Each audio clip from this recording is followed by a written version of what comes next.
This episode contains graphic depictions of violence. Listener discretion is advised.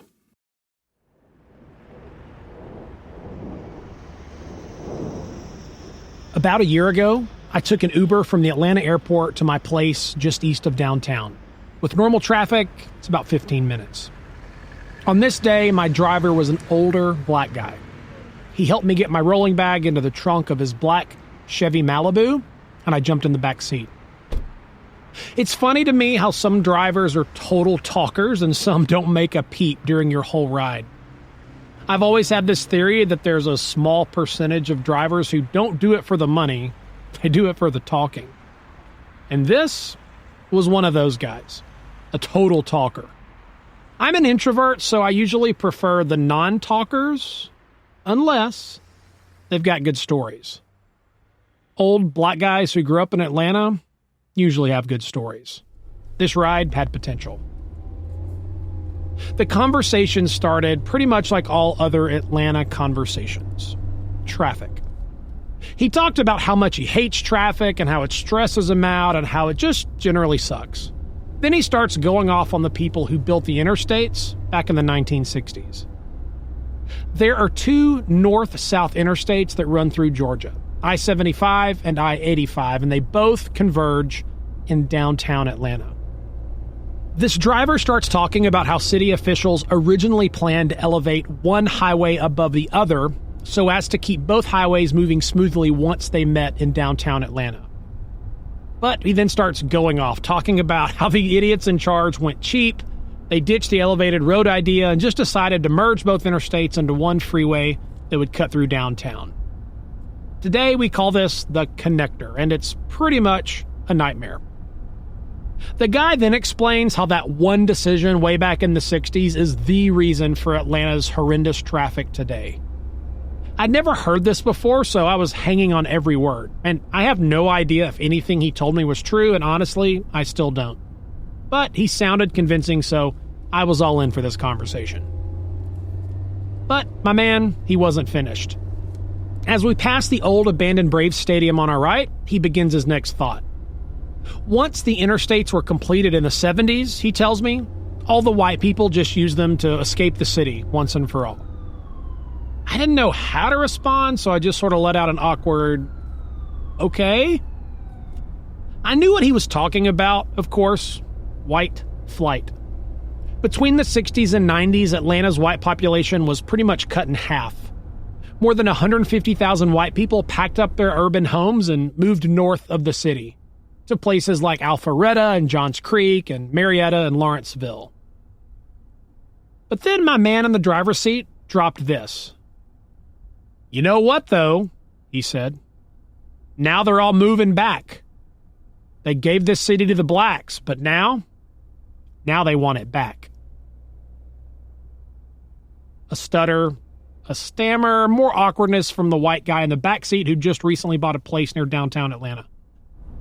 I don't really know what I said. I think I just nodded, shifted awkwardly in my seat, and just stared out the window at the passing cars. Now they want it back. It stayed with me. A few months later, I was driving up that very I-75-85 connector we'd discussed. Bumper-to-bumper traffic, the usual. To my right, the rising skyscrapers of Midtown Atlanta. And to my left, I noticed a new billboard. Written in enormous black letters were two words. Race war. Race war. The capital A in race had been replaced with a big red anarchy symbol. The subheading said, Atlanta, you are the front lines, with a big scary exclamation point, and then some URL advertising a thing. As I continued driving north, this big race war billboard felt weirdly familiar. Around this time, I was up to my ears in research for this podcast. I'd seen that phrase, race war, time and time again in the old newspaper articles. It seems like back then, rumors, rumblings, and reports of a bloody war amongst the races was always brewing somewhere. I kind of get the feeling that phrase, race war, was like early 1900s clickbait.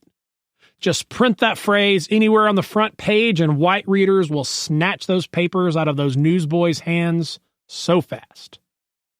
It's like for people back then, it was a weird Jim Crow era fascination.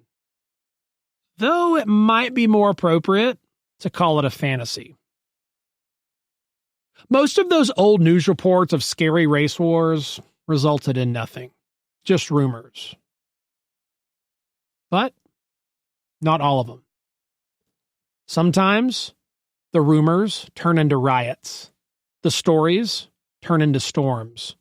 The hearsay turns into hostility. And the whispers turn into warfare. You're listening to episode 11 of CATLICK, From Whispers to Warfare.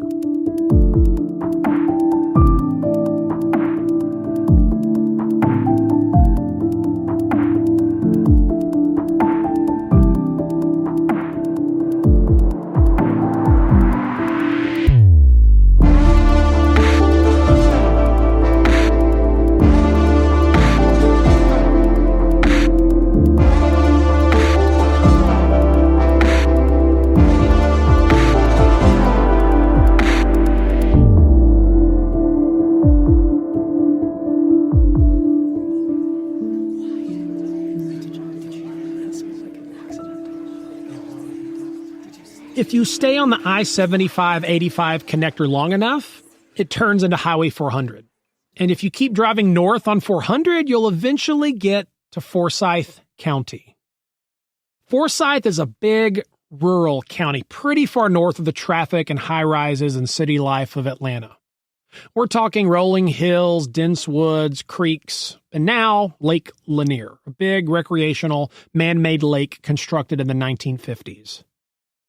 Forsyth County is a full 40 to 50 miles north of downtown Atlanta, so it takes about an hour to get there by car today. It's not close to Atlanta by any stretch of the imagination, and a lot of people move there to escape the stress and traffic of city life. On some days, I can't say that I blame them. Now, hopefully you remember. In this episode, we're jumping back into our historical narrative. We're covering 4 big stories in CATLICK, and this officially begins story number 2. It's month 21 of our 56-month saga. In September of 1912, the heat of the sweltering Georgia summer had barely begun to fade. While Ripper mania is cooling down in the bustling city of Atlanta, tensions are heating up far north of the city, in, you guessed it, Forsyth County. Are you ready? Let's go.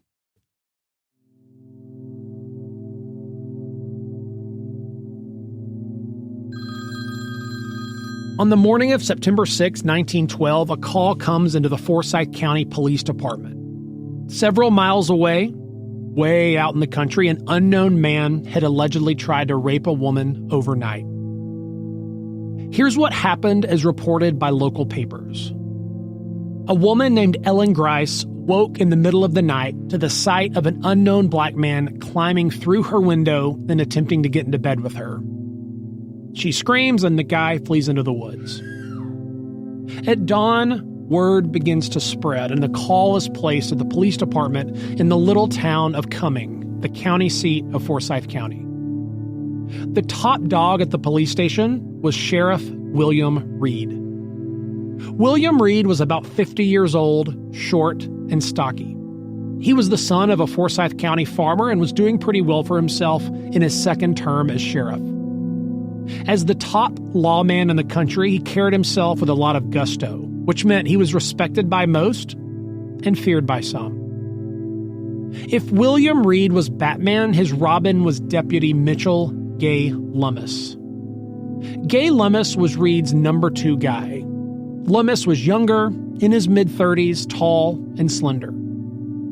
Awkwardly, Lummis had lost to William Reed in the election for county sheriff just a few months before all this. But now he was his sidekick and deputy, helping enforce the rule of law all across the county. On the morning of September the 6th, the 2 lawmen rallied a posse and summoned the county's team of bloodhounds. They kicked their horses and went riding into the hill country of Forsyth County to investigate this despicable deed perpetrated against Ellen Grice.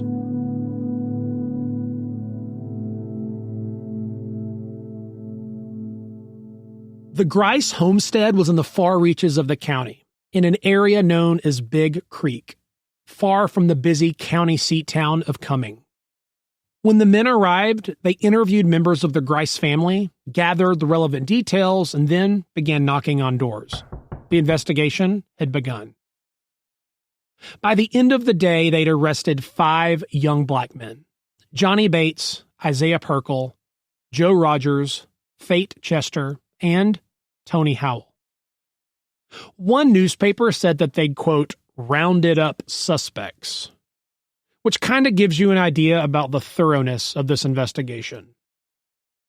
What these 5 had in common was that they were poor, single, uneducated black men who lived near the Grice homestead.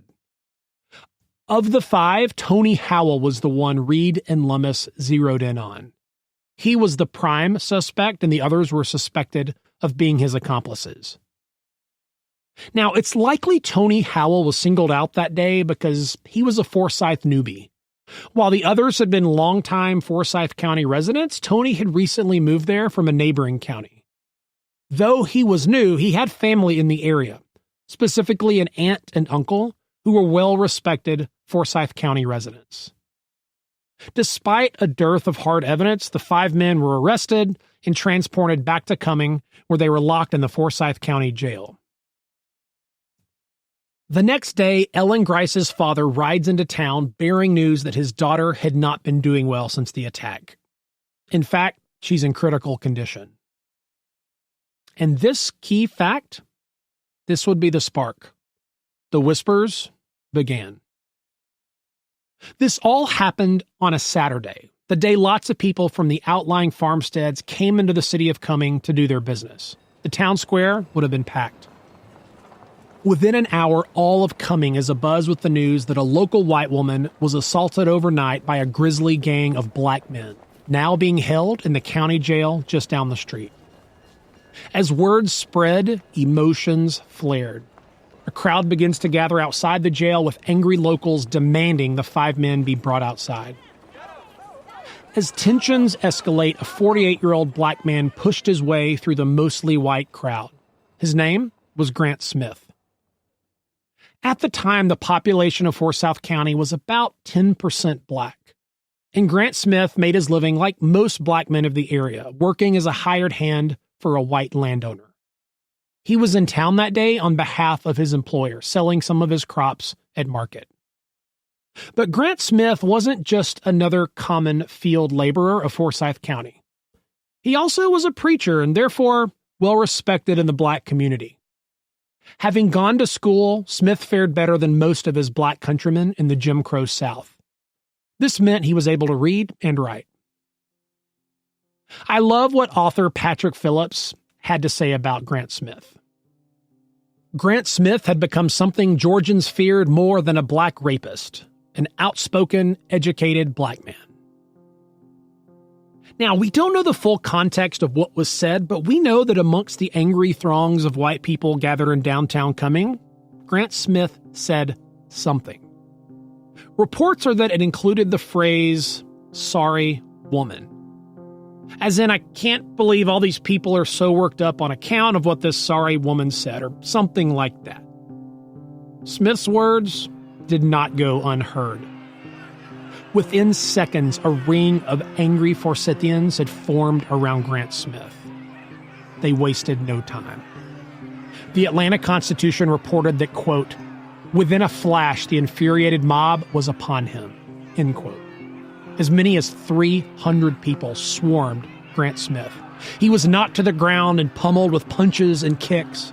Those who had buggy whips brought them down violently upon his face and chest. The crowd cheered and spat as men rotated in and out, ensuring everyone had a chance to make their mark. As the scene unfolded, others on the edge of the mob began to gather wood.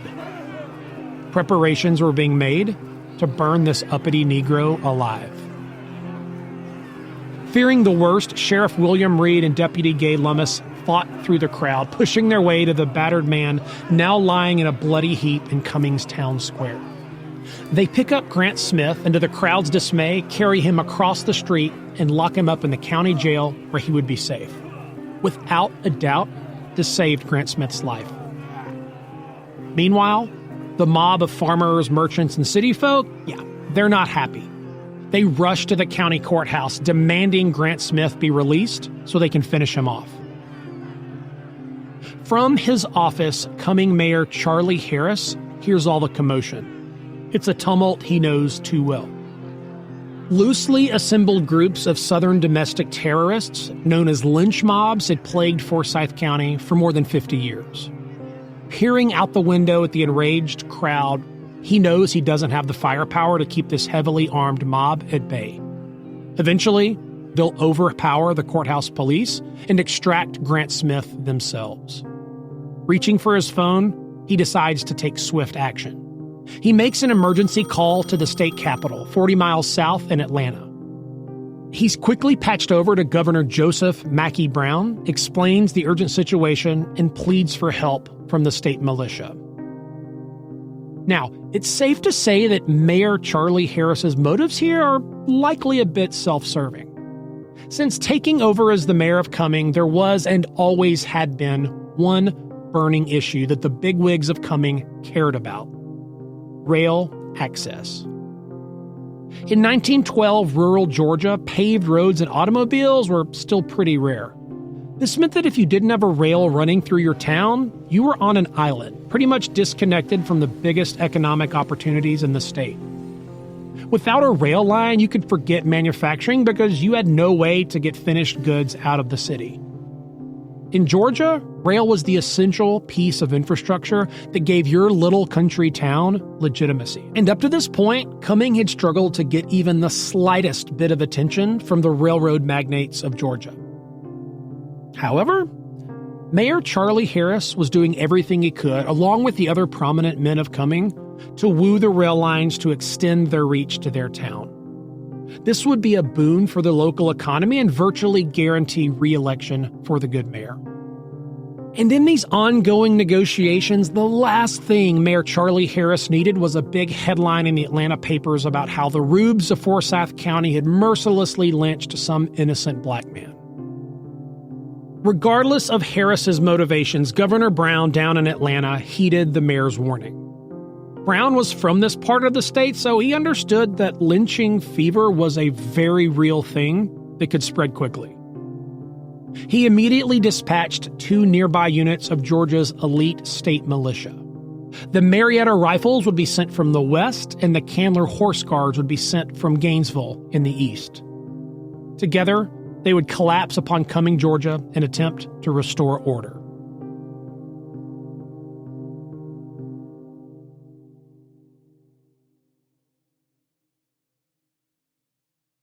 While all of this is going on in Cumming, a very different scene is unfolding on the other side of the county.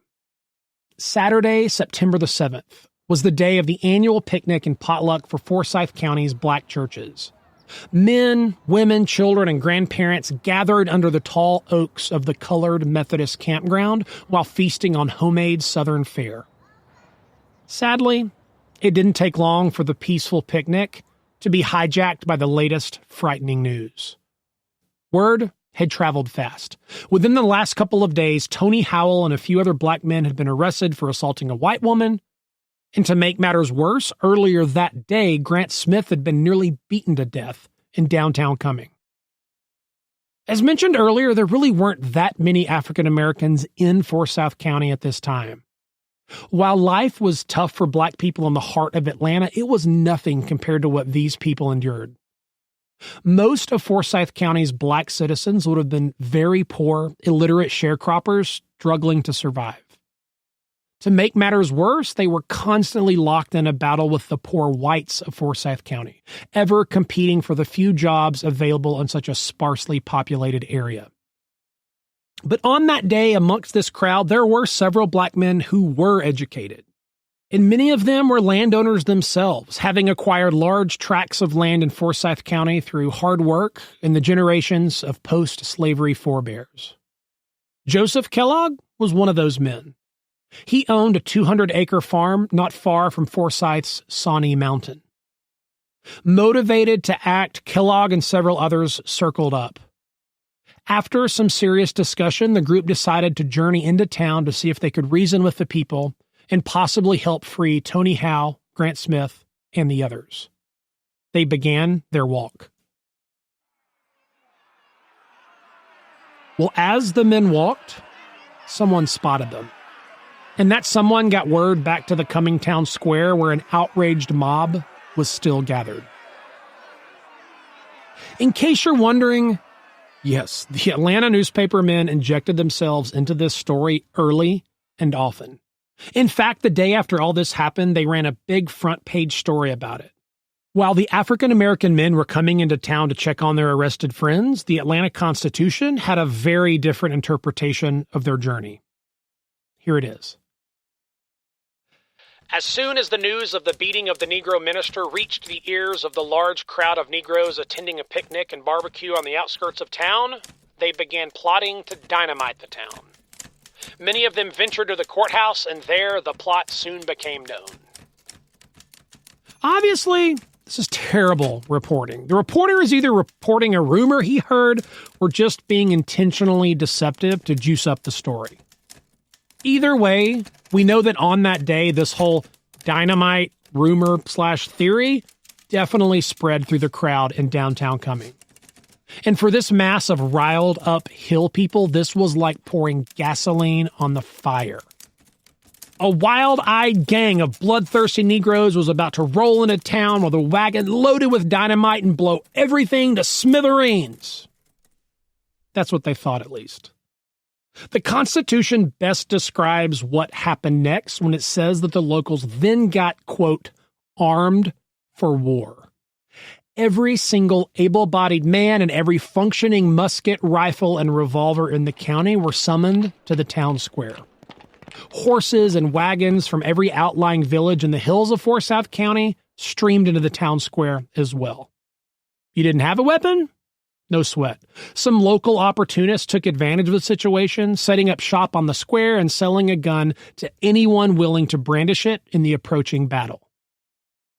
If the race war was coming, these men were going to be ready.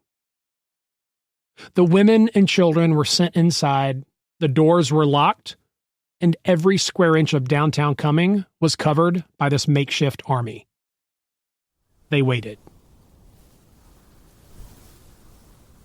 As the group of black men approached the town square, it didn't take long for them to figure out what was going on. In the distance, they see the brick buildings of Cumming and the silhouettes of 500 white men armed to the hilt, ready for war. Now, these black men were probably courageous, but they definitely weren't stupid. Within seconds, they decide it's best just to turn around and go straight back to the campground. And that's what they did. Back in town, there's a sense of disappointment, of pent-up frustration. This mob was worked up and looking for a fight. They weren't prepared to go home. So their focus then shifted to the Forsyth County Courthouse, knowing that the uppity Grant Smith was still inside, and they all knew he needed to be taught a lesson. The swarm of men, still heavily armed, collapsed upon the tiny courthouse, screaming, shouting, demanding that Smith be brought out to them. Inside, Mayor Charlie Harris is getting more and more nervous by the minute. He knows he's got to address this crowd before it's too late. So he walks to the steps of the courthouse and makes an impassioned plea. Guys, this is enough. Go home. Cook dinner and just spend time with your families, for crying out loud. I'm paraphrasing here. And this is when, according to witnesses, an unknown voice shouts from the crowd. "We don't want no dinner, Colonel. We wants Negro for dinner." A roar went up from the crowd. And yes, you can imagine Negro was not the word used. At this point, Mayor Harris knows what he's up against. He steps back inside and makes a second call to the governor of Georgia, telling him that if troops don't come soon, Grant Smith was going to die. What the mayor did not know on that fading September afternoon was that the cavalry was already on the way. As the crowd grew more agitated, the chrome glint of a black Model T appeared on the horizon. Behind it was an entire brigade of gleaming automobiles. One by one, the cars rolled into the streets of downtown Cumming with a roar, and seemingly from every direction. As the cars surrounded the bewildered crowd and came to a stop, the doors flung open, and sharply dressed troops of Georgia's fiercest fighting force piled out of their cars with rifles in tow. Patrick Phillips, in his brilliant book, Blood at the Root, offers a compelling description of the scene. Cumming had been invaded, all right, but not by black rebels and not by crazed black rapists. Instead, a professional army representing the governor and the moneyed interests of the state had come to put everyone in Forsyth, black and white, back in their rightful places. It was later revealed that Governor Brown had authorized these two companies to commandeer the cars of civilians in both Marietta and Gainesville, so as to expedite their trip to Cumming, and they couldn't have come a minute sooner. The 50-plus troops quickly assembled themselves in a formation, forming an impenetrable wall in front of the courthouse. This was a breathtaking show of machine force, clearly designed to intimidate the Hill people of Forsyth County. And thanks to a new state law passed just a few months earlier, it was no secret that these troops had the governor's blessing to use deadly force at will. Needless to say, the vigor of the mob was quickly sapped by the presence of highly trained soldiers toting big boy guns. Defeated but still fuming, the men of the mob slowly turned and began their long walks back home. As the sun began to set, a severely wounded Grant Smith was brought up from the basement of the courthouse. The troops packed in tightly around the prisoner as they escorted him across the street to the county jail where he would join the other 5 black men. But he wouldn't be there long. A couple hours later, Deputy Gay Lummis appeared in front of their cell. He unlocked the door and quickly beckoned them out. Under the cover of darkness, Lummis ushered the men out the back door of the prison and into the waiting cars of the state militia. The doors slammed shut, and before anyone knew it, the 6 men were being sped away. Arrangements had been made for a prisoner transport to the jail in Marietta, far from the outraged hordes of Forsyth County. The taillights of the small motorcade disappeared into the night. As the moon cast a soft glow over the darkened streets of Cumming, the remaining troops patrolled the streets. Martial law had been declared to ensure that the calm would last through the night. On this day, there would be no lynching in Cumming, Georgia. On this day. When the sun came up the next day, a rooster's crow echoed through the sleepy streets of Cumming. It was a new day in Forsyth County. Other than a few remaining troops, you would have never known that just the day before, this place was a bloody beehive of gun-toting terrorists in overalls. It was a Sunday, which meant most of the citizens of Forsyth County swapped overalls for their neatly pressed Sunday best. At Pastor Theo Willis's First Baptist Church of Cumming, his parishioners filed into the pews, sang their hymns, and listened to the sermon as if it was any other day.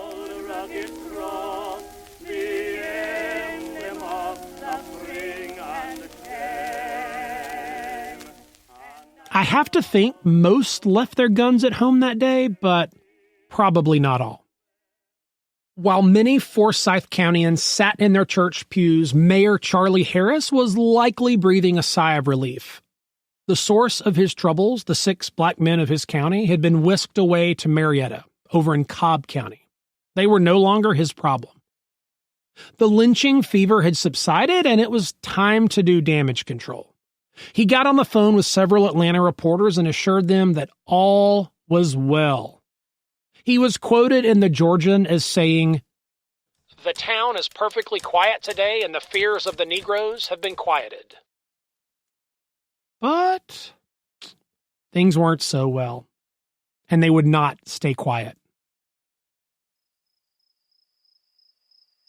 While Charlie Harris's worry had begun to lift, Azzy Crow's worry was just settling in.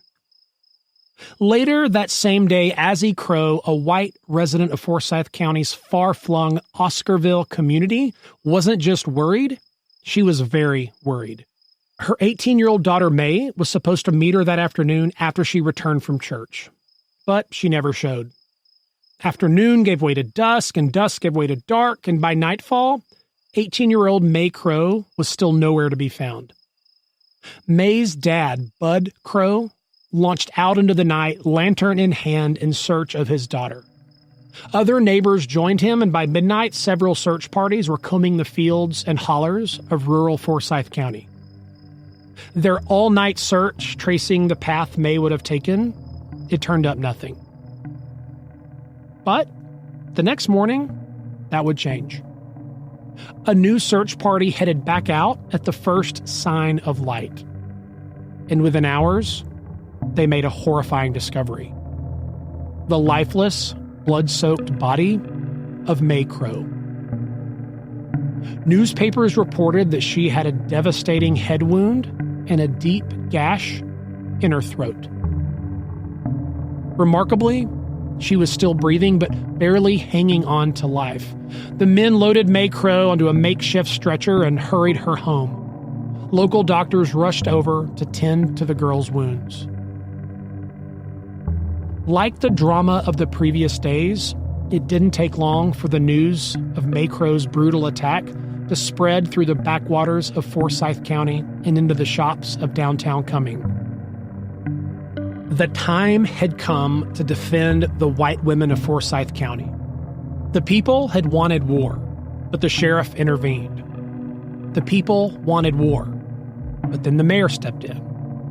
The people wanted war, but the governor said no. The people wanted war, and then the state militia showed up. Like the fast-rising floodwaters and flotsam pressing against a dam, the cracks had begun to appear. The people wanted what they wanted, and they were prepared to take it by any means necessary. That's next time on CATLICK.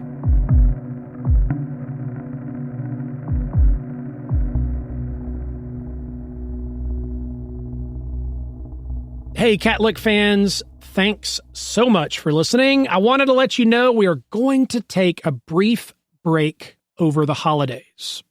But don't worry, it's just a couple of weeks off, and we'll be back with a fresh new episode on Tuesday, January the 7th, episode 12.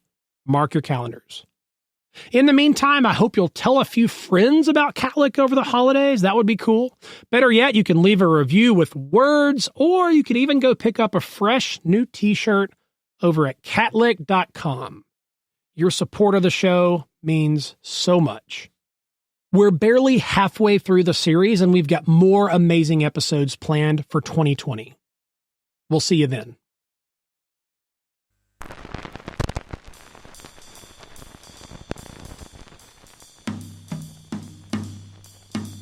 CATLICK is recorded in Atlanta's historic Cabbagetown neighborhood.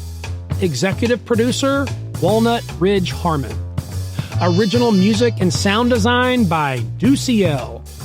Cover art by Rachel Eleanor. CATLICK store manager, Brett Harmon. CATLICK Instagram follower of the week, Nick Vargo Fiddler. CATLICK Instagram story promoter of the week, Kendall, whose username is @WillowWhiteLetters. Apple Podcast Reviewer of the Week, Benton in Buddha, Bofa. And the CATLICK Hater of the Week, Annie Gal 5, who says that CATLICK is rife with, quote, tangents that never tie back into the story. Annie Gal 5, I hope you get a GPS for Christmas, because those tangents just might lead somewhere. Hang on. CATLICK fans, don't forget we've got pictures, backstories, maps, and more for the first 11 episodes, and you could be scrolling through them in like 90 seconds from now. This is all called The Vault, and you can get lightning-fast access for about the cost of a combo meal at Panera. You can check it out at catlick.com, then click on Vault. That's catlick.com, then just click on Vault. If you've got thoughts or feedback for the CATLICK team, we would love to hear them. Just shoot us an email at support@catlick.com. And finally, CATLICK is independently written and produced by me, B.T. Harmon, signing off. And I'd like to remind you to save old buildings, build bike lanes, and vote for public transit. We'll see you in the next episode.